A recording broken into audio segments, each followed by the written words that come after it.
कि ये जो सरकार जो भाजपा ने बनाई है केंद्र में, ये वोट चोरी के जरिए से बना है। और ये दिल्ली में कॉन्फ्रेंस करके राहुल गांधी जी ने ये पूरी दुनिया को बताया।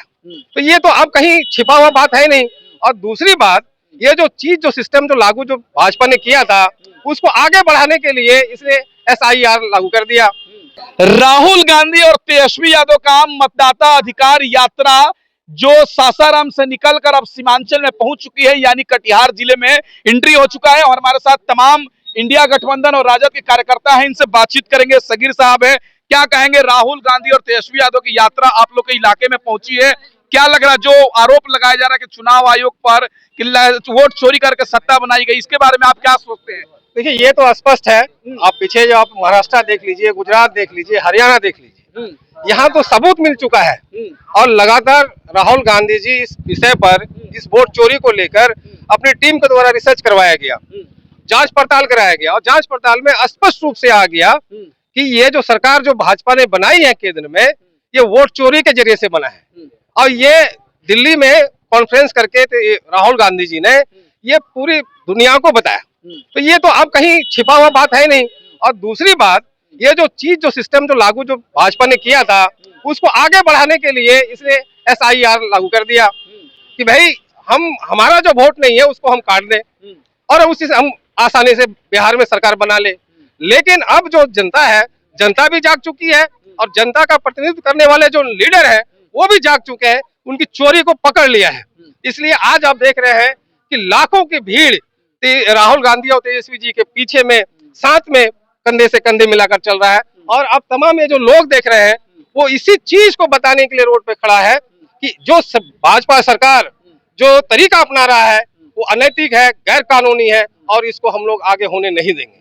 क्या लग रहा है, इसी साल बिहार में चुनाव होने वाला है और राहुल गांधी और तेजस्वी यादव मिलकर यात्रा कर रहे हैं, तो इंडिया गठबंधन को फायदा होगा आने वाले चुनाव में? जी बिल्कुल बिल्कुल। जो हमारा जो परंपरागत वोट था वो तो हमारे साथ है ही। और भाजपा का जो गलत नीति है, जो किसान पे जो अत्याचार हुआ, जो पढ़े लिखे नौजवानों को जो नौकरी नहीं मिल रही है, जो बेरोजगार हो गए हैं, जो आपका जो बिजनेसमैन है, व्यवसायिक जो वर्ग के लोग हैं, उनमें जो आमदनी का जो कमी आया है, वो सब तबाह परेशान है। इसलिए जो महागठबंधन का वोट है जो था उससे कई गुना बढ़ चुका है।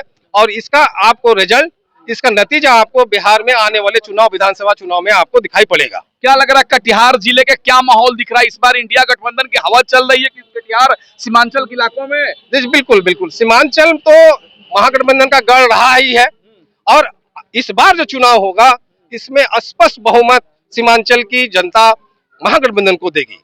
ये हम लोगों को ऐसा महसूस होता है क्योंकि हम लोग क्षेत्र में जाते हैं, लोगों से बात करते हैं, जो हमारा वोटर नहीं था आज वो हमारे साथ में खड़ा है। तो इससे स्पष्ट नजर आ रहा है कि आने वाले समय में हम लोग पूरी बहुमत के साथ में बिहार में सरकार बनाएंगे। बरारी विधानसभा से आप भी घूम रहे हैं, लोगों से मिल रहे हैं, तो तेजस्वी यादव और राहुल गांधी कह रहे हैं कि अगर हमारी सरकार बनती है तो महिलाओं को 2500 रुपए देंगे, तो महिलाएं भरोसा करती है इस वादा पर? जी जी बिल्कुल, क्योंकि तेजस्वी जी ने जब अब तक जितने भी वादे किए हैं उसको पूरा किया है। पीछे आप देखे होंगे तो 10 लाख की जो नौकरी की बात थी तो 5 लाख तक का उन्होंने नौकरी दिया।